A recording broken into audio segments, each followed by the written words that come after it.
30 days ago, I made a decision that sounded simple and turned out to be one of the most disorienting things I've ever done to my home. I stopped organizing, not stopped cleaning, stopped organizing. No containers, no systems, no rearranging what was already there.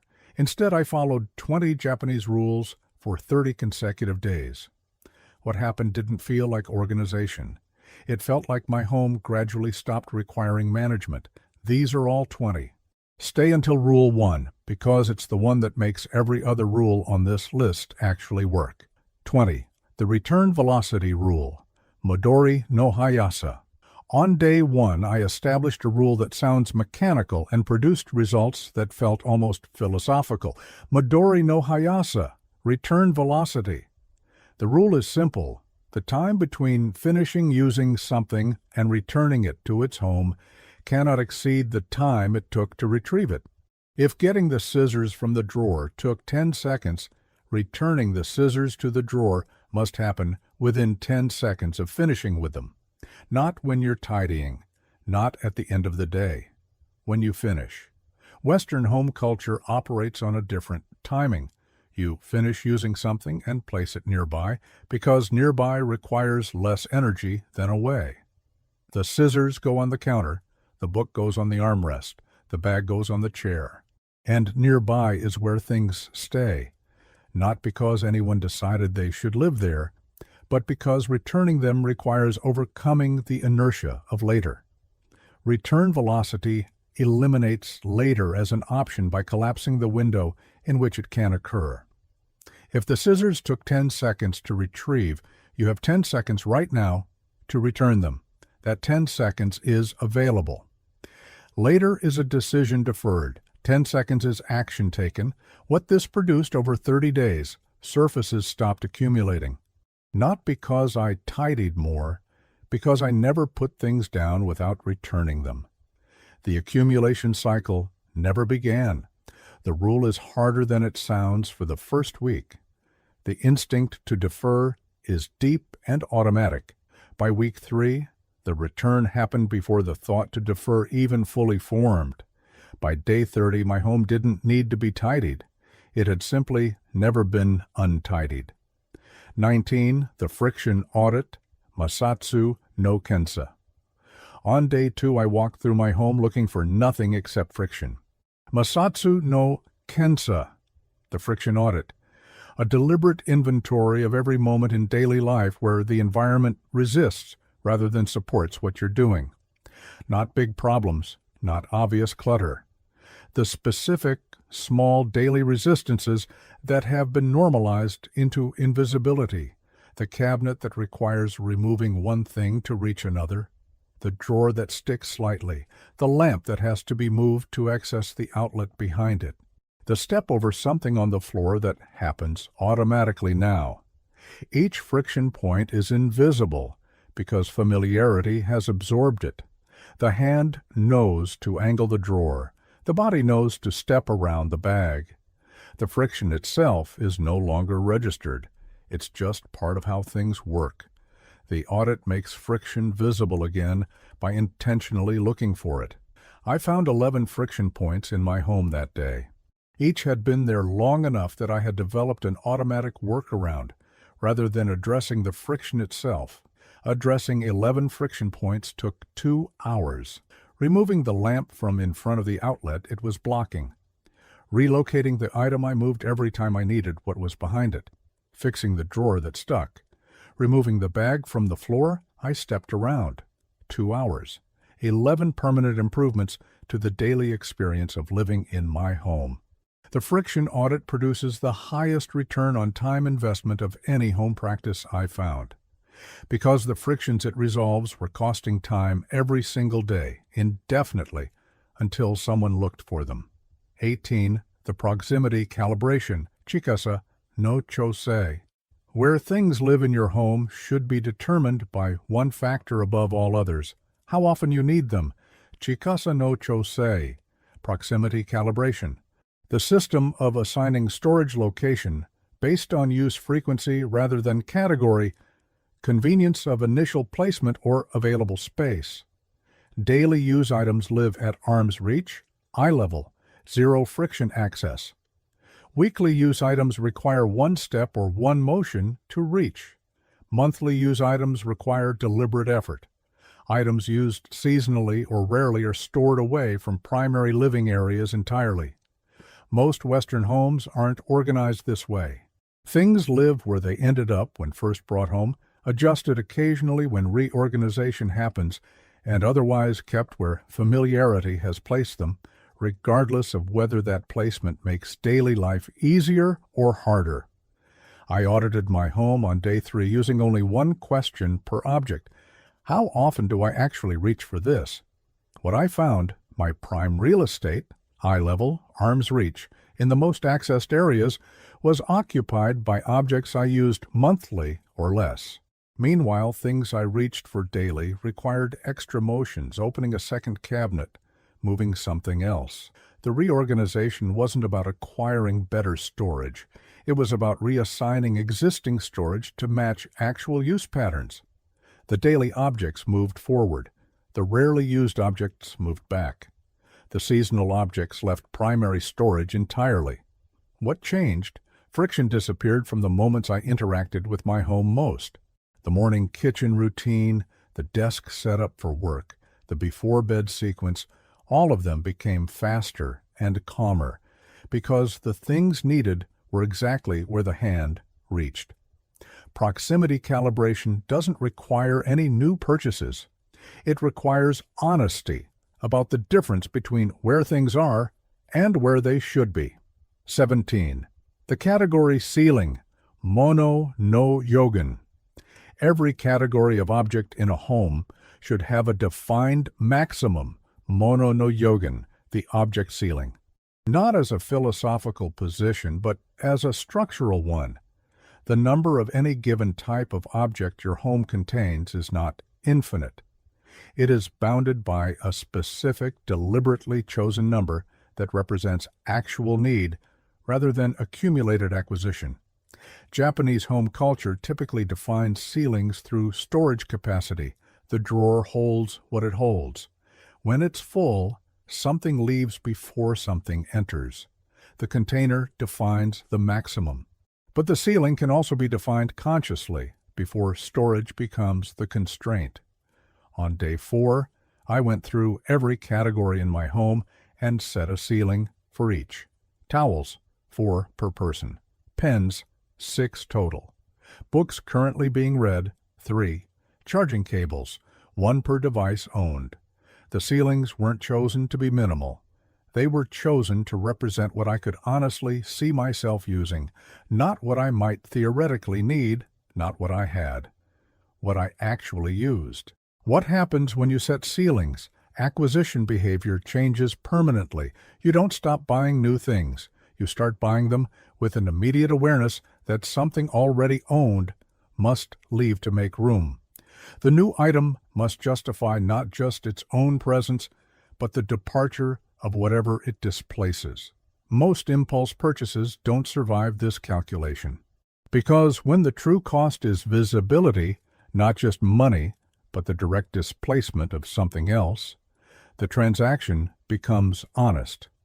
By week 2, the ceilings had done something I hadn't expected. They made me aware of how many categories had been unceilinged for years, growing without limit, managed without clarity, maintained without purpose. 16. The completion commitment, kansei no yakusoku. Start something only if you're prepared to complete it. Kansei no yakusoku. The completion commitment.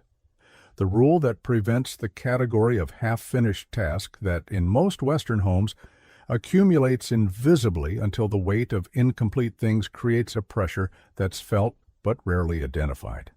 The half-emptied bag left at the door. The box opened, but not unpacked. The laundry moved from washer to dryer, but left in the dryer unfolded for 2 days.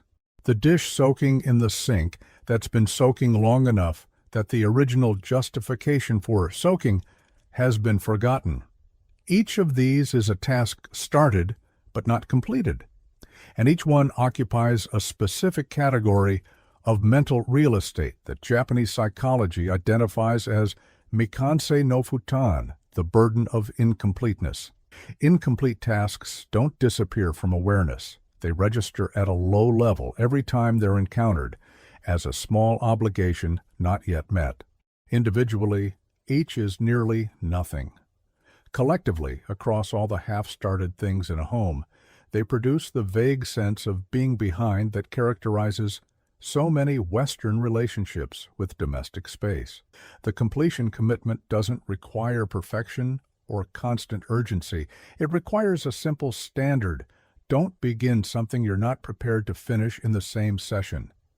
If you don't have time to unpack the bag completely, leave the bag in the car. If you don't have time to fold the laundry, leave it in the dryer.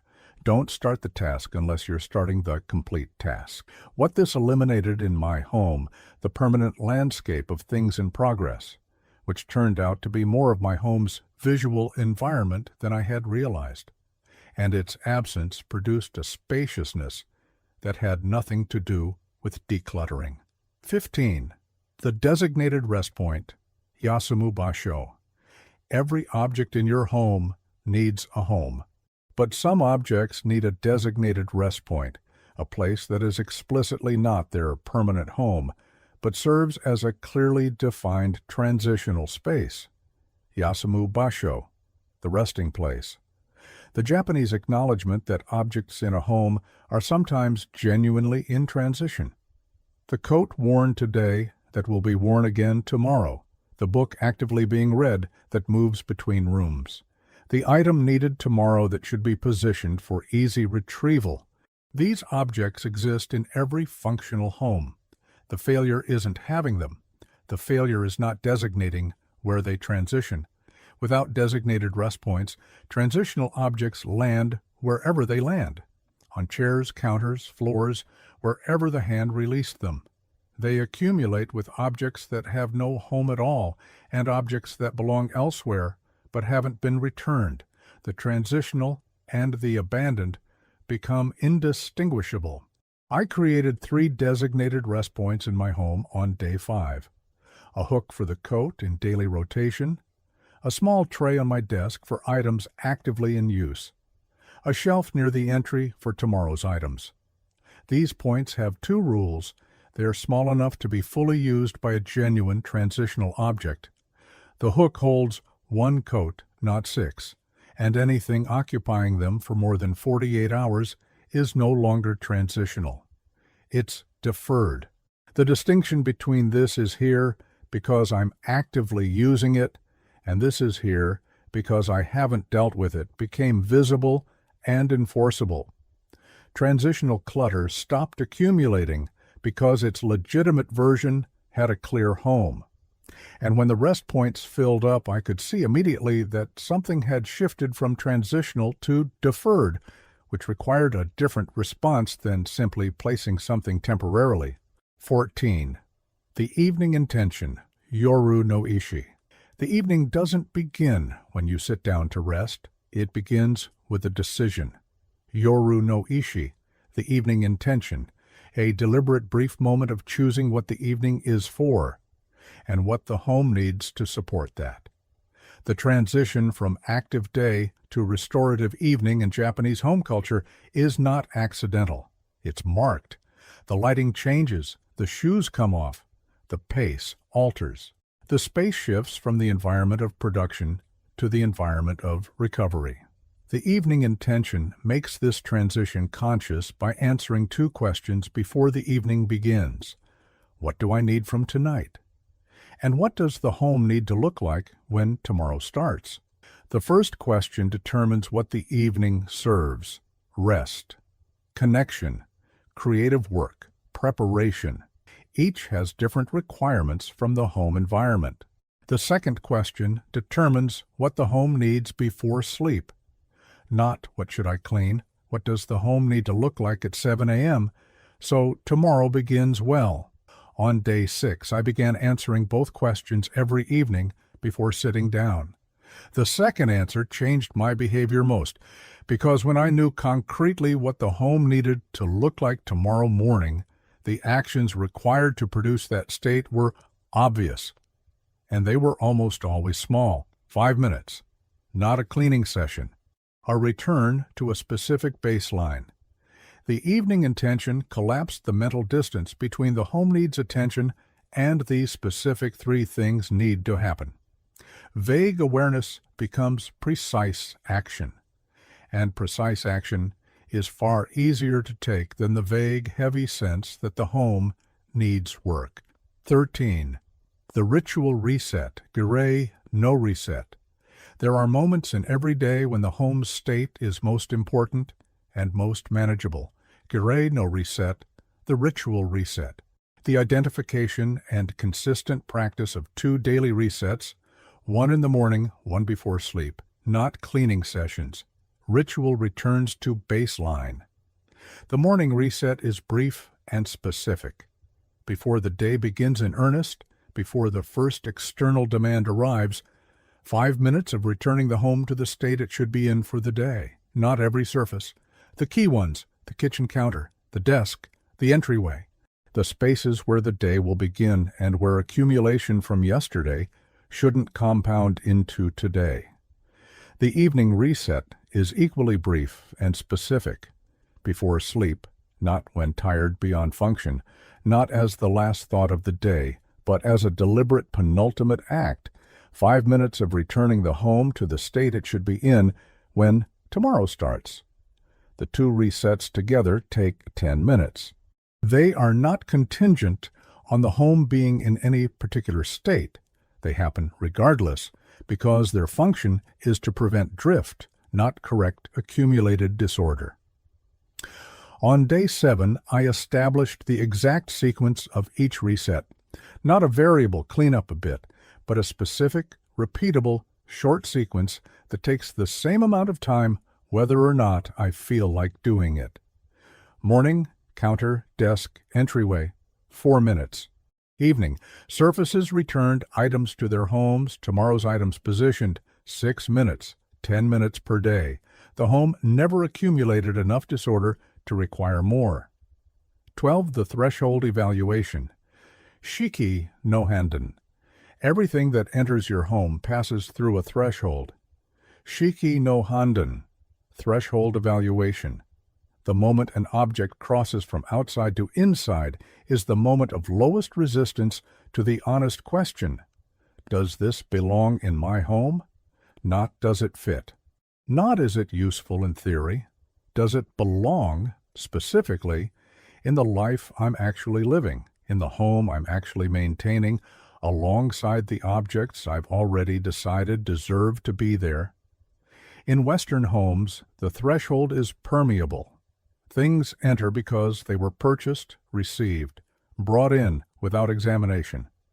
They cross the threshold and immediately begin looking for a surface to settle on, which they find where they remain. I began applying the threshold evaluation on day 8. Everything that came through my door received 30 seconds of honest evaluation before being carried deeper into the house. Mail. Processed at the threshold, action items to the designated folder, everything else directly to recycling. Nothing carried to a counter where it would await a decision that should have been made at the door. Purchases. Evaluated before being stored. Is the container going to the recycling bin immediately? Is the item going directly to its designated home? The threshold evaluation doesn't make you inhospitable to things. It makes you intentional about them. The objects that pass it are in your home by decision. The ones that don't never generate the accumulation you'd otherwise spend time managing. 11. The sunlight inspection. Taiyu no Kenza. Once a week on a clear morning, every blind and curtain in my home opened completely. Taiyu no Kenza, the sunlight inspection. Not for warmth or mood, for revelation. Sunlight at an angle is the most honest diagnostic tool available in any home. It shows what artificial light forgives. The layer of dust on the surface you wiped yesterday, the smudge on the window you thought was clean, the corner where accumulation has been happening in your peripheral vision without registering as a problem. Japanese homes traditionally maximize natural light partly for this reason. Sunlight reveals truth that comfortable lighting conceals. I began my weekly inspection by walking every room immediately after opening everything. I brought nothing with me, no cleaning products, no intention to immediately address what I found, just a mental note. The inspection produced a specific list, the surfaces that needed attention, the corners that had been invisible to my habituated eye, the items that sunlight revealed as out of place in ways that artificial evening lighting had been masking. Then I addressed what the inspection revealed before artificial lighting returned, in the honest light that showed me the problem. Not a full cleaning. Targeted attention to exactly what the sunlight made visible, addressed while the visibility existed. Weekly honesty produces homes that never drift far enough from their functional state to require crisis correction. The inspection catches things while they're small. Sunlight is free, available, and brutally accurate. You just have to be willing to open the curtains all the way. 10. The hospitality standard. Kyaku no Metsuka. The guest's eye is the most honest tool available for seeing your home. Kyaku no Metsuka. The guest's perspective. The practice of regularly viewing your home as a first-time visitor would, not to perform for a guest, but to access the visual clarity that familiarity eliminates. Familiarity is the enemy of honest home assessment. You stop seeing what's been there long enough to become normal. The pile on the counter that arrived 3 weeks ago has become part of the counter's identity. The item on the floor near the door has become part of the floor's landscape. You navigate around it automatically, never seeing it as an obstacle because it no longer registers as one. The guest's eye has no familiarity. It sees exactly what exists, not what has been normalized. I began applying the guest's perspective on day 10 by a specific practice.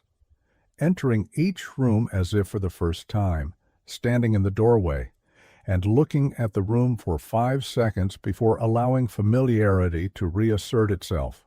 The first 2 seconds usually produced accurate observation. The third and fourth seconds began producing the automatic normalization. By the 5th second, the eye had adjusted and familiar invisibility had returned. Those first 2 seconds are the honest window. What I saw in those 2-second windows, the things I'd stopped seeing because they'd been there too long.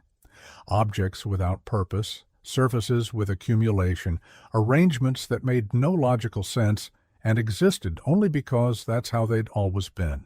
The guest's eye, once a week for 2 seconds per room, prevented the drift that gradually produces homes people describe as having gotten out of hand, when in reality they got there 2 seconds of honesty at a time. 9. The function hierarchy, Kino no Junjo. Not all functions are equal. Kino no Junjo, the function hierarchy. The principle that in any space, some functions are primary and some are secondary, and the space should be organized to support primary functions without obstacle before accommodating secondary ones. The kitchen's primary function is food preparation.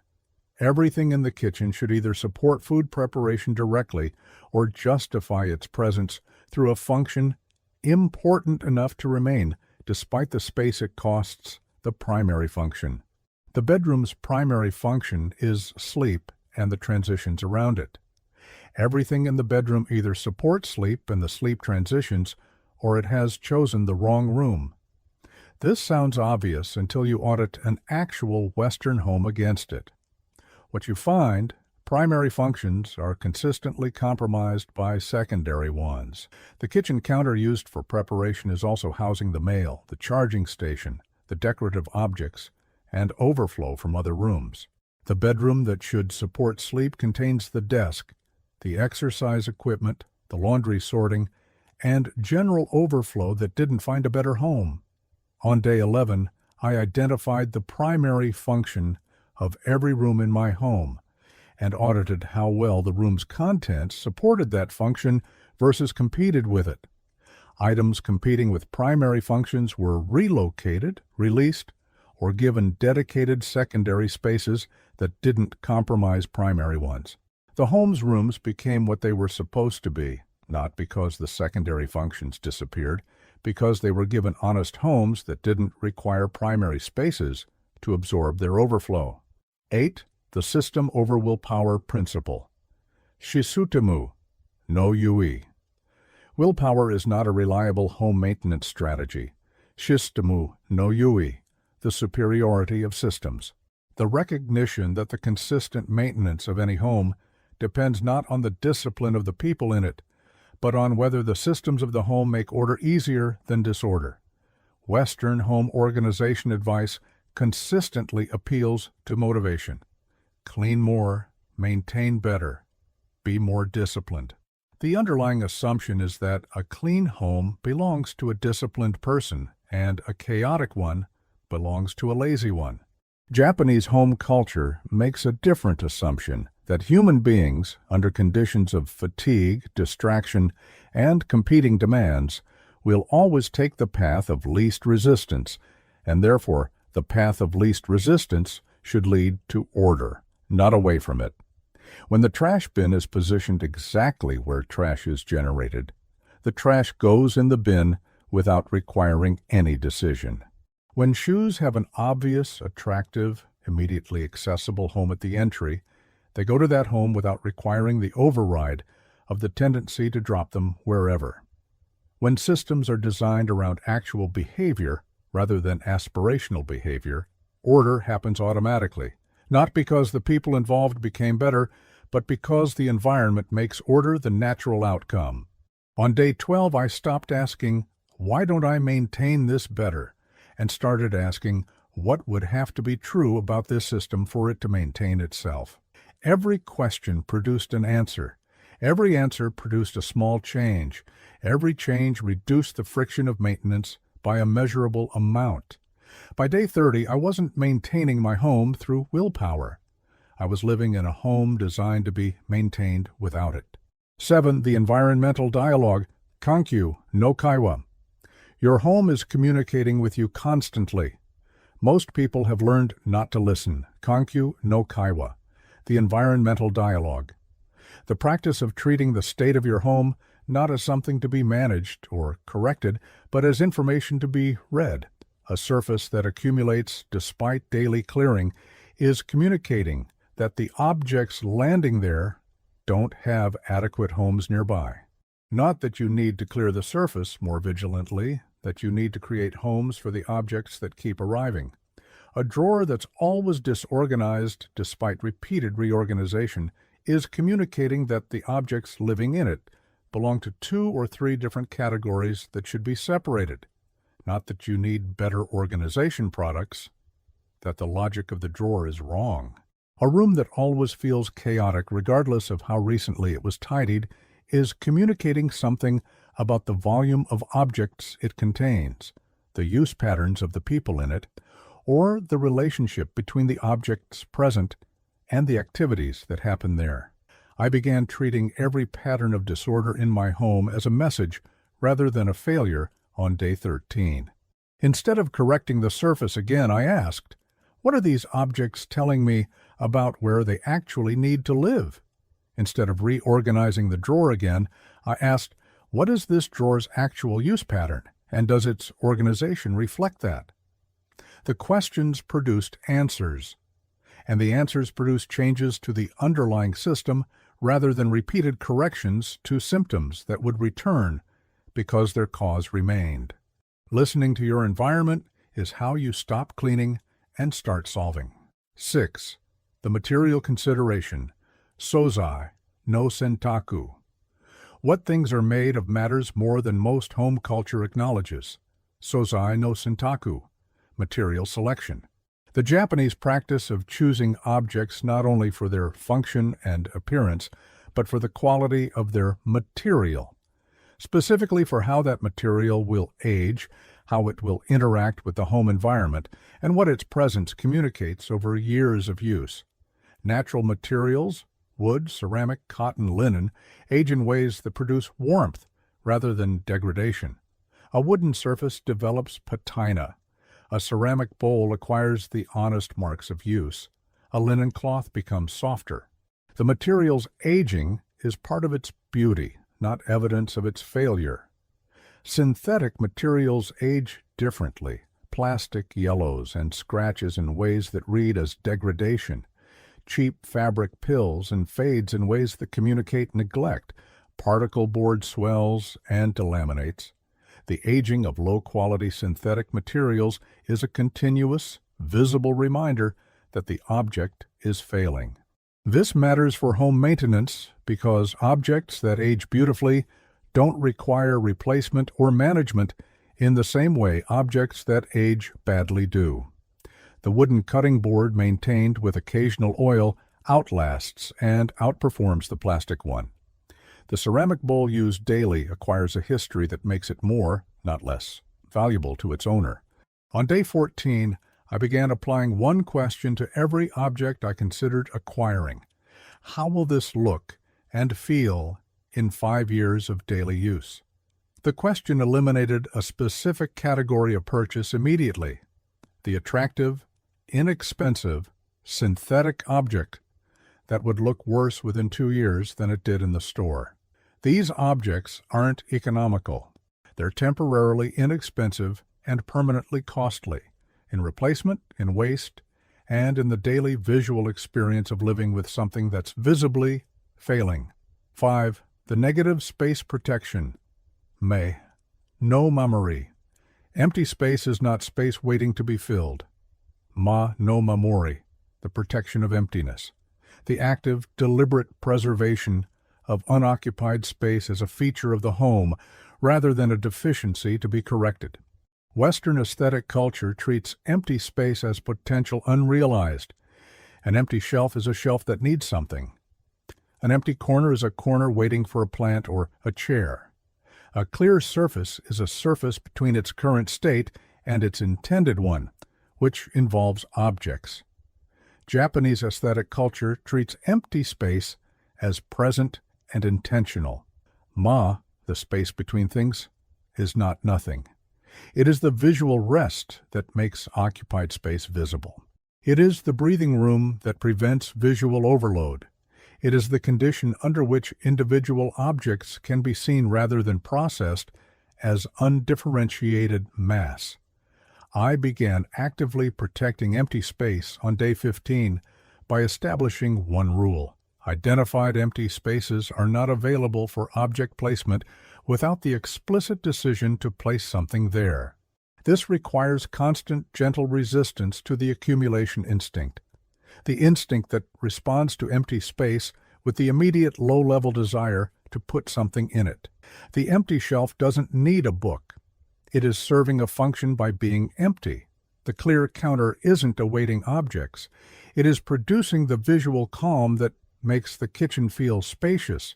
By week 3, the protected empty spaces had changed the feeling of my home more than any of the objects I'd removed.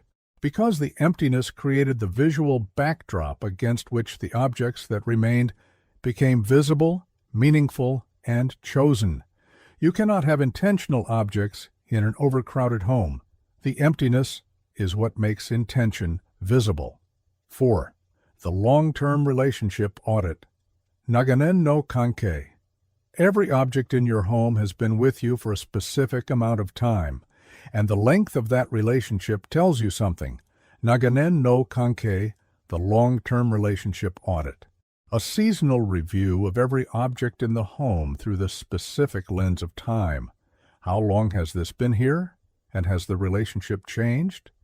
Objects that have been in your home for years without being used aren't neutral. They have accumulated the weight of years of non-use, which sits in the home as a specific kind of inertia, the inertia of things that have been there long enough to feel permanent, regardless of whether they're serving any purpose. On day 16, I went through every object in my home and assigned it a rough duration of residence. This year, last year, multiple years since a previous address. Objects that had been in residence for multiple years without visible use received a specific question. If I received this object today, would I keep it? Not, would I keep it given that I already have it? Would I keep it today, arriving fresh, requiring the decision to be made with current life information rather than past acquisition momentum? The question revealed a category of objects I had not identified through any other audit. The perfectly good, completely unused objects that had been in my home long enough to feel like furniture. Not clutter in the obvious sense, residents past their purpose, staying by default. The seasonal audit, 4 times a year, aligned with genuine season changes, is how Japanese homes stay aligned with the life actually being lived in them, rather than becoming museums of all the lives that have been lived there. 3. The weight test. Omosa no kijun. The third rule wasn't a cleaning rule, it wasn't an organizing rule, it was a question. Omosa no kijun, the weight standard. Before any object is permitted to remain in a space, it must pass a single test. Does the weight of keeping this justify the space it occupies? Not the emotional weight, the practical weight, the daily cost of housing an object that requires dusting, organizing around, stepping past, or mentally registering every time you enter the room. Western home culture treats weight as invisible. Objects accumulate, and the cost of accumulation is absorbed slowly, spread across thousands of tiny frictions that individually register as nothing and collectively produce the permanent low-level exhaustion of living in a managed rather than functional space. The weight test makes that cost visible.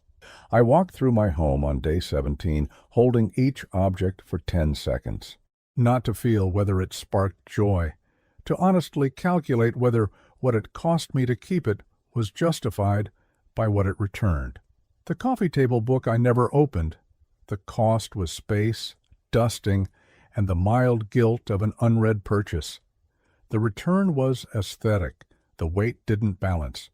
The extra chair in the corner that nobody sat in, the cost was floor space, visual noise, and an ongoing low-level question about why it was there. The return was nothing. The weight test doesn't demand minimalism, it demands honesty. Some objects that seem to cost very little return enormous value. The familiar mug, the lamp that changes a room's quality of light, the single piece of art that genuinely transforms a wall. Others that seem innocent reveal under honest evaluation that they've been costing you something every day for years in exchange for nothing. The weight test is how the last 13 days of the 30 became possible, because it trained my eye to see cost as well as presence. 2. The ownership acknowledgement. Shoyu no jikaku. This rule sounded like the kind of thing that belongs in a philosophy class, not a home practice. Shoyu no jikaku, ownership acknowledgement, the practice of regularly, briefly, and honestly registering what you own, not cataloging, not inventorying, acknowledging. Japanese minimalist culture holds that every object you own has a relationship with you, not a spiritual one, but a practical one. You are responsible for it. It requires your attention, your space, your maintenance, your eventual decision about its departure. The relationship is real and ongoing regardless of whether you acknowledge it. Most Western homes contain objects that have been in residence long enough that their owners have stopped acknowledging them. They're simply there, present in the environment, registered at a background level, but not consciously inhabited. The guitar in the corner, the exercise equipment, the boxes in the storage room that haven't been opened since the last move. These objects still have the relationship. You're still paying the space rent, the maintenance cost, the cognitive registration. You've just stopped doing your part of the relationship consciously. The ownership acknowledgement is a monthly walk through your home with one question. Do I still acknowledge this object as something I own, or has it become part of the background? Objects that have become background aren't neutral. They're the category most likely to be contributing to the ambient weight of your home without contributing anything to your actual life. I did this walk on day 18, and I found something I hadn't expected. The objects that had become background were, almost without exception, the ones I should have released already. The acknowledgement walk didn't just reveal what had faded, it revealed what I was keeping out of habit rather than intention. This is the rule that makes the next one honest. Without it, Rule 1 is philosophy. With it, Rule 1 becomes something you can actually live. Mei 1, the impermanence practice. Muju no renshu. This is the rule that makes all the others sustainable. Muju no renshu, the impermanence practice, the ongoing active cultivation of comfort with the temporary nature of everything that passes through your home. Japanese aesthetic culture built an entire framework around impermanence, mono no aware, the bittersweet awareness that everything is temporary. The cherry blossom's beauty is inseparable from its brevity. The handmade bowl is precious, partly because it is unique and will eventually break. The season's particular light is worth attending to, precisely because it will not come again in quite this form. Applied to home life, impermanence practice produces a specific relationship with objects, one in which their eventual departure is acknowledged from the beginning, rather than mourned as a loss or resisted indefinitely. The coat you love will eventually wear out. The book you treasure will eventually be given away. The appliance that serves you well will eventually stop working.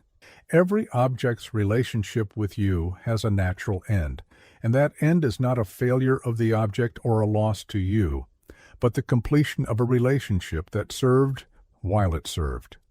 When impermanence is acknowledged from the beginning of an object's residence in your home, several things change. Acquisition becomes more intentional.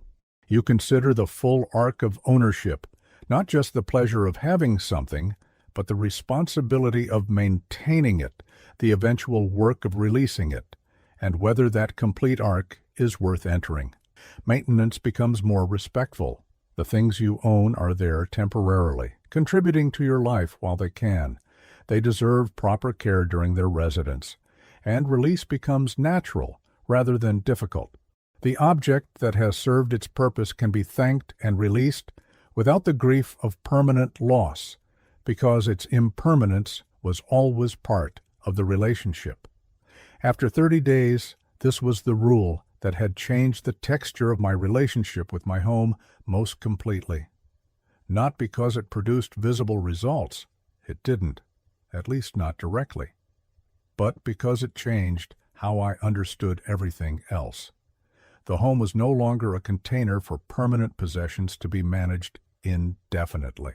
It was a space through which objects passed in service of a life, arriving when useful, staying while serving, departing when their work was complete. That understanding made every other rule easier. The weight test was easier because I was comfortable acknowledging when weight exceeded return. The threshold evaluation was easier because I was comfortable declining objects whose arc didn't suit my life. The seasonal audit was easier because releasing objects felt like completion rather than loss. Impermanence practice is not grief training, it is clarity training. And clarity, applied consistently over 30 days, produces something that no organization, product, system, or redesign can produce on its own. A home you actually inhabit, not a home you manage. 20 rules, 30 days, and a home that, on day 30, required almost nothing from me to maintain. Not because I became more disciplined, because the rules gradually made order the natural state rather than the effortful one. Start with Rule 20, return velocity. Pick up one object right now and return it to where it belongs before you do anything else. Notice what that single action feels like. Then come back tomorrow and do the same thing with the next rule. The home you want doesn't require a weekend. It requires 20 honest decisions applied one at a time. Subscribe, because every week this channel goes deeper into what Japan figured out.